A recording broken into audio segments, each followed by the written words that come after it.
নিরামিষ দিনের সুস্বাদু পদ। সকালবেলায় তোমাদেরকে বলছিলাম আমার অফিস নিয়ে একটা আপডেট আছে, বাট শেয়ার করা আর হয়নি। তো অনেকদিন ধরেই চলছে ব্যাপারটা, তো এটা একটা খুব ভালো খবর। দেখা যাক, এখনো ফাইনালাইজ যারাই নিজে বলতে গেছে পড়ে গেছে পটাশ করে পড়ে গেছে। Good morning SS family, welcome back to the channel. কালকে জানো তো এমন একটা দিন ছিল যে মরশুমি সমস্ত ফল আমি খেয়েছি। মানে গরমের মেনলি ফল বলতে আমরা বুঝি আম, জাম, কাঁঠাল, লিচু, এই চারটে ফলই কালকে আমরা খেয়েছি। তো লিচু তো আনাই হয়েছিল, শিল্পীর মা কলকাতা থেকে এসেছে, ওদের গাছের কাঁঠাল আম সব দিয়েছে। আর কালকে আমাদেরই এসএস ফ্যামিলি মেম্বার আনন্দ দিয়ে এসেছিল, ওনাদের গাছের কালো জাম দিয়ে গেছিলো। তো কালকে মরশুমের 4 রকমের ফল আমরা খেয়েছি পুনেতে বসে। তবে এবারে বলতেই হবে আমরা কিন্তু হিমসাগর আমটা এবারে পুনেতে বসে খুব ভালো খাচ্ছি। আমাদের বাড়ির কাছাকাছি একজন আছেন বাঙালি, উনি কলকাতা থেকে সমস্ত কিছু আনান, সবজি থেকে শুরু করে তারপরে মাছ টাছও আনায়। তো উনি এবারে খুব ভালো হিমসাগর আম আনছেন। তো যখনই আমরা ছবি দেখছি সৌরভ চলে যাচ্ছে হিমসাগর আম আনছে। হ্যাঁ, দামটা একটু বেশি, সেটা তো হবে। কত করে 1 কেজি? 220 টাকা 1 কেজি হিমসাগর এরকম নিচে। বা ঠিক আছে, আমরা পাচ্ছি হিমসাগর খেতে, এর থেকে আর বড় কি হতে পারে। কালকে যেন বহুদিন পর আমি হেয়ার অয়েলিং করেছি, পেঁয়াজের রস লাগিয়েছি। লাস্ট ব্লগে তোমাদের বলেছিলাম আমার হেয়ার ফল হচ্ছে, তোমরা অনেকে অনেক রকমের সাজেশন দিয়েছো, তো ডেফিনেটলি সেগুলো আমি ট্রাই করব।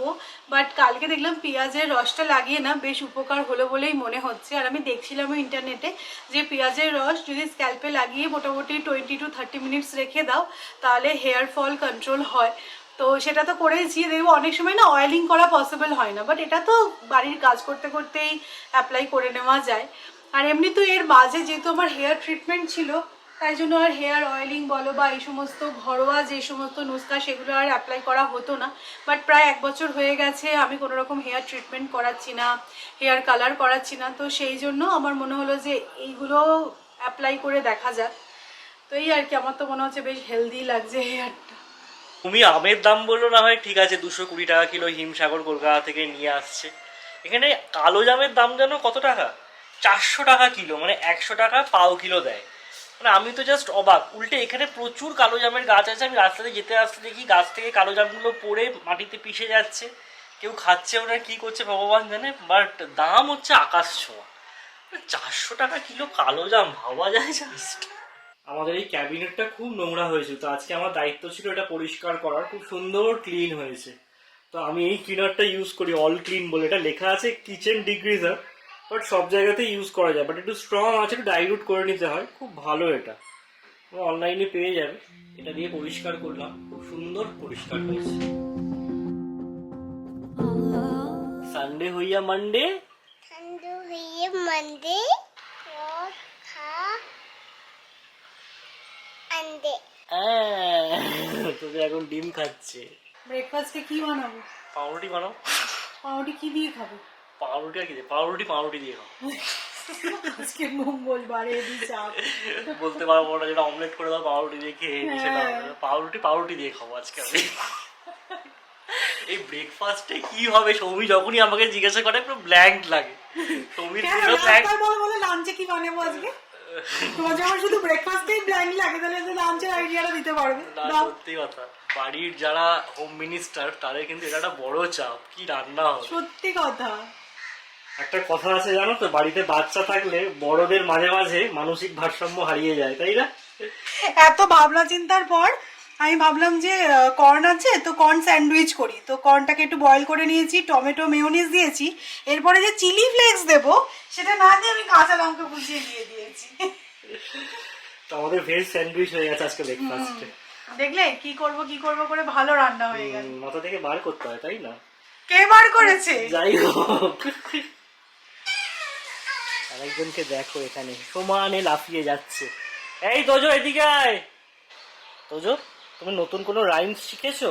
হ্যাঁ, কি রাইমস বলো? ফকলেট রাইস জ্যাক অ্যান্ড জিলটা একটু বলে দাও, জ্যাক অ্যান্ড জিল। দেখালো দিল মাইন তাদের হিল তুপে তাতে পেরো ওয়াটার লেপেল ডাউন ব্লকি scroll deal can turning after. বারে বাহ, এরম ভাবে ঝিল আসছিল টাম্বলিং করে? টাম্বলিং করে দিল আসছিল, ঝিল পুরো টাম্বল খেয়ে গেছে, আর কি করা যাবে। টাম্বল খেয়ে গেছে। ভালো হয়েছে, রাইমসটা ভালো হয়েছে। তুই বাংলায় বলতে পারবে এই জ্যাক অ্যান্ড জিল কবিতাটার মানেটা? হ্যাঁ, বলো। ওইটা ডোর পড়ে গেছে, দিলে দিলটা পড়ে গেছে, দোকান দিলটা ভরতে গেছে, পড়ে গেছে পটাশ করে। পটাশ করে পড়ে গেছে। অ্যাকচুয়ালি তোজো বোঝাতে চেষ্টা করলো যে জল পড়ে গেছে, তারপরে জ্যাক অ্যান্ড জিল পড়ে গেছে পটাশ করে। ভালো হয়েছে, এটা এটা বেশ ভালো। পটাশ করে আওয়াজ হয়েছে নাকি? আচ্ছা, তুমি যে সেদিনকে নার্সারি থেকে নতুন গাছ নিয়ে আসলে, সবাইকে দেখিয়েছো? এটা তোমাকে দেখাচ্ছি, এটা হয়তো এইটা গাছ গাছ এটা কি কি কালার এটা? রেড কালারের। আচ্ছা, রেখে দাও রেখে দাও, সবাই দেখে নিয়েছে। এইটা রেড গাছ, ওইটা গ্রিন গাছ। এটা গ্রিন। আচ্ছা ঠিক আছে ঠিক আছে, তুলতে হবে না তুলতে হবে না। এটা গ্রিন গাছ। আচ্ছা তুলতে হবে না, রেখে দাও, সব জায়গায় জিনিস জায়গায় রাখো। এইটা উপরে গ্রিন গাছ, উপরে গ্রিন গাছ। একটা মাখন চোরকে দেখো এখানে, এদিকে স্যান্ডউইচ বানানো হচ্ছে, এখান থেকে মাখন নিয়ে পেটে চলে গেল। আমাকে একটু বাটার দাও, বাটার দাও। ওকে একটু বাটার দাও গো, বেচারা। আমাকে একটু বাটার দাও।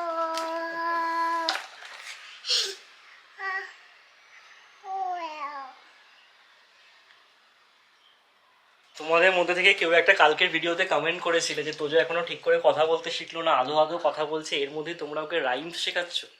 আমাদের তো এই আধো আধো কথাটাতেই রাইমসগুলো শুনতে বেশি ভালো লাগে। ও যখন বড় হয়ে যাবে, স্পষ্ট উচ্চারণে রাইমসগুলো বলবে, তখন তো একরকম, বাট এখন এই আধো আধো কথাতেই রাইমসগুলো শুনতে আমাদের তো অ্যাটলিস্ট বেশি ভালো লাগে। নেই নেই করে বেশ ভালোই ব্রেকফাস্ট হয়ে গেল। ইয়ে মেরা ব্রেড, বাবা হিন্দিও তুলে ফেলেছে মোটামুটি। মাসি কালকে বলছিল যে একটা দুটো মারাঠি বলতে পারছে ও। হিন্দি, ইংলিশ, মারাঠি, বাংলা, বাহ! চারটে ল্যাঙ্গুয়েজে একদম ফ্লুয়েন্ট। বাংলা বলতে বাংলা, বাংলা বলতে বাংলা। তুই খাবি নাকি স্যান্ডউইচ একটু? হ্যাঁ, একটু এইটা খাবো। এটা কি? এটা কোন? এটা কর্ন, বাহ! আমার অফিস নিয়ে একটা আপডেট তোমাদের সাথে শেয়ার করার ছিল, অনেকদিন ধরেই চলছে এটা, বাট আর শেয়ার করা হয়নি, তো আজকে শেয়ার করব। তো আমি এসেছিলাম বাজার করতে, একটু বড় সাইজের আলু নেওয়ার ছিল, নিলাম, ধনেপাতা নিলাম, আর ডাব নিয়ে নিয়েছি। যেদিন যেদিন এই নিরামিষ রান্নার ব্যাপার থাকে, সৌরভকে জিজ্ঞাসা করলে কি বলে বলো তো, স্টাফড আলুর দম বানাবে, আর যখনই বলে আমি তখনই ক্যান্সেল করে দিই। তো লাস্ট মনে হয় আমি এডিনবার্গে থাকতে বানিয়েছিলাম এই স্টাফড আলুর দম, তার মাঝে এখন এত অপশন খাবার, এইসব বানানোই হয় না। বাট আজকে কি মন করলো, মনে হলো ঠিক আছে স্টাফড আলুর দম বানিয়ে দিই। দুবেলারই বানাচ্ছি, কারণ বিকেলবেলা আজকে সৌরভকে একটা জায়গায় যেতে হবে, আর তোজোকে নিয়ে একা থাকলে না রান্না করাটা একটু ডিফিকাল্ট হয়ে যায়। আর আমরা এখন সকালে অনেক সময় রুটি খেয়ে নিচ্ছি, তো স্টাফড আলুর দম দিয়ে দুবেলায় রুটি খেয়ে নেবো, অথবা যদি সৌরভ বলে একটু কিছু রাইস বানিয়ে দিতে পারি, পোলাও, যদিও এখন বলছি না সেটা। যদি বলি পোলাও খাবে, বলবে হ্যাঁ পোলাওটাই খাই, বেশি ভালো হবে। তো যাই হোক, কালকে আমি বানিয়েছিলাম কুং পাও চিকেন, কি ভালো খেতে হয়েছিল। মানে কালকে তো আর ব্লগ বানাইনি, সেই কারণে রেসিপিটা তোমাদের সাথে শেয়ার করা হলো না, বাট আমি ভেবে রেখেছি পরে একদিন তোমাদের সাথে শেয়ার করব। কালকে আমরা রুটি দিয়ে খেয়েছিলাম, বাট ওটাও কিন্তু রাইস দিয়ে খেতেই বেশি ভালো লাগবে। এখানে এখন পকেট তৈরি হচ্ছে নাকি? আলুটাকে কিন্তু আমি সিদ্ধ করে নিয়ে তারপরেই এই যে এই পকেট তৈরি করি।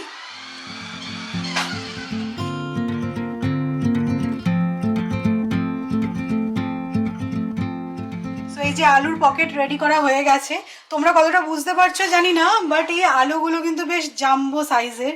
সৌরভকে বলেছিলাম যে একটুখানি বড় সাইজের গিয়ে আলু আনতে, ছোট আলু দিয়েও কিন্তু তোমরা করতে পারো, সেক্ষেত্রে না ওই গলে যাওয়ার চান্সটা থাকে, সেই কারণে আমি যখনই বানাই একটু বড় আলু দিয়েই করি। তো পকেট রেডি হয়ে গেছে, আর এখানে এবার ফিলিংটা রেডি করছি পনির দিয়ে। তো এখানে দেখো পনির গ্রেট করে নিয়েছি, জিঞ্জার পেস্ট অ্যাড করেছি, আলুর পকেট থেকে যে আলুটা বেরিয়েছে সেটাও এখানে দিয়ে নিয়েছি, গরম মশলা, ভাজা মশলা অ্যাড করেছি, একটুখানি আমি রেড চিলি পাউডার দিয়েছি, নুন মিষ্টি দিয়েছি, আর কাজু কিশমিশ দিয়েছি। এবার এটা ভালো করে মিক্স করে নেব।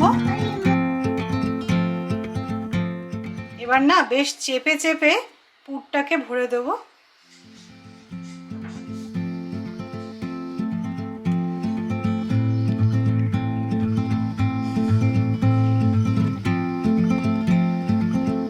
আমার এই স্টাফড আলুর দমটা খেতে সত্যিই খুব ভালো লাগে, নর্মাল আলুর দমের থেকে তো ভালো বটেই টেস্টে, আর এটা বেশ বিয়ে বাড়ি ফিলিংস আসে বেশ। বিয়ে বাড়িতে গেলে না মোটেও লোকে স্টাফড আলুর দম আর কুলচা খেয়ে আসে না, বরঞ্চ এটা সবচেয়ে বেশি নেগলেক্টেড হয়ে যায়। না আমার সত্যি ভালো লাগে এটা খেতে, বেশ কুলচা, তারপরে কিমা চানা, তার সাথে এই স্টাফড আলুর দম, এগুলো হচ্ছে সামনের পাতের পেটেন্ট খাওয়া দাওয়া। স্টাফড আলুর দমে গ্রেভিটা প্রিপেয়ার করার জন্য আমি এখানে কাজু, চারমগজ আর দইটা একসাথে ব্লেন্ড করে নেব। এখন আমি ডেলি ইউজের জন্য আগারোর এই পার্সোনাল ব্লেন্ডারটাই ইউজ করে থাকি। এটাতে আছে 400 ওয়াটের মোটর, যেটা কিনা তোমাদের সমস্ত কিছু ভালো করে গ্রাইন্ড করতে হেল্প করবে। আর দেখো কাজু, চারমগজ কত সুন্দরভাবে ব্লেন্ড হয়ে গেছে। প্রোডাক্ট লিঙ্ক আমি ডেসক্রিপশানে দিয়ে দেবো। এবার স্টাফড আলুগুলোকে ফ্রাই করব, তবে আলুগুলো কিন্তু একটু লো ফ্লেমে ফ্রাই করতে হবে। আলুগুলো দেখো ফ্রাই করে নিয়েছি, আর একদম লো ফ্লেমে ফ্রাই করেছি। এবার আমি প্যানের মধ্যে জিরে, তেজপাতা আর শুকনো লঙ্কা ফোড়ন দিচ্ছি। কলকাতা থেকে যেই কড়াটা এনেছিলাম সেটা আজকে ইউজ করছি। আদা বাটা দিচ্ছি।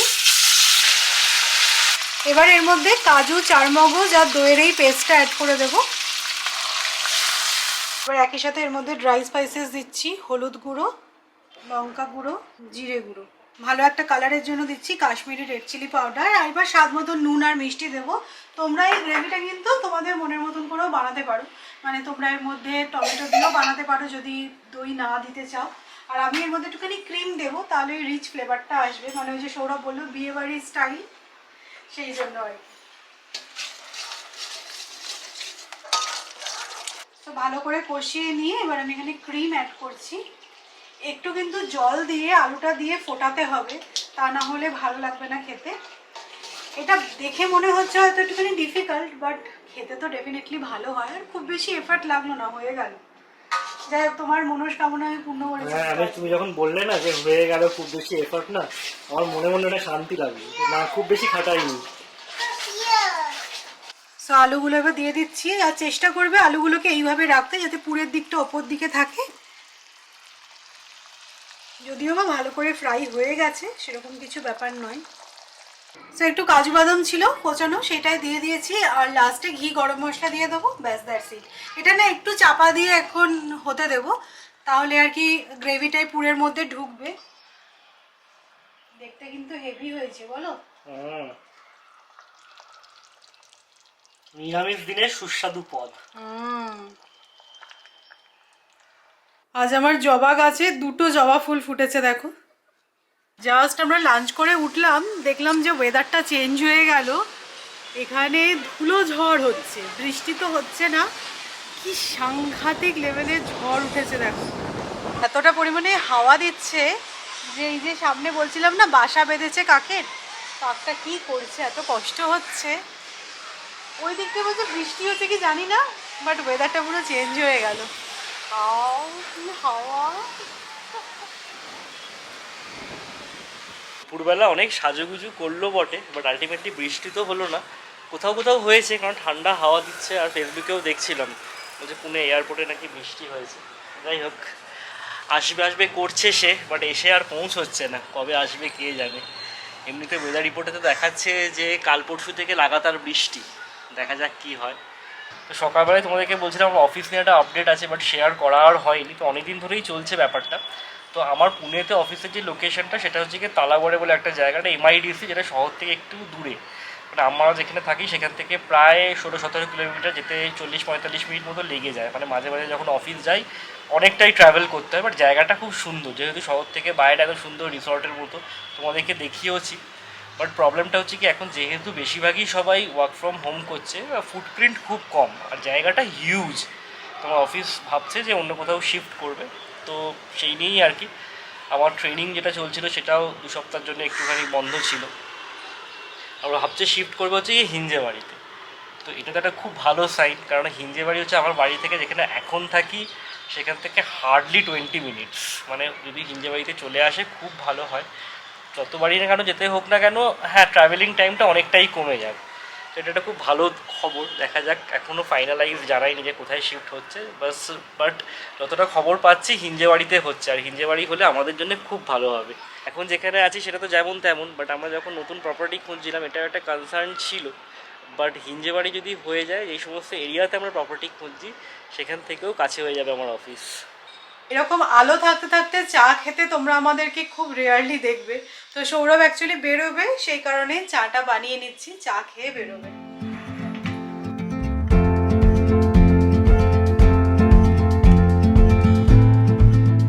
যেই কাজে এসেছিলাম সেটা আজকের মতো হয়ে গেল, তো কালকে আবার আসতে হবে।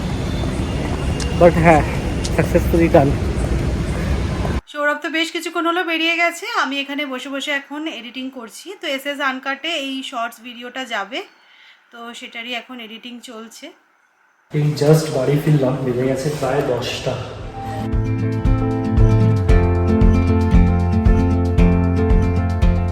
অনেকক্ষণ পাপা ছিল না, সেই কারণে পাপা আসার পরে একটুখানি পাপার সাথে আহ্লাদি হচ্ছে। আমাকে এখন বসে বসে খেলতে হবে। হ্যাঁ, বলছে শোবে না, বসে বসে খেলবে। এই বসে বসে খেলবো? হ্যাঁ, তবে ছুঁয়ে ছুঁয়ে নয়, ছুঁয়ে ছুঁয়ে ছুঁয়ে ছুঁয়ে ক্লান্তি দেখে। তোজো আর তোজোর ফিশ। ফিশ পাগল। এইটা আমি ফিশ পেয়েছি। এটা কি? এটা লোকটার।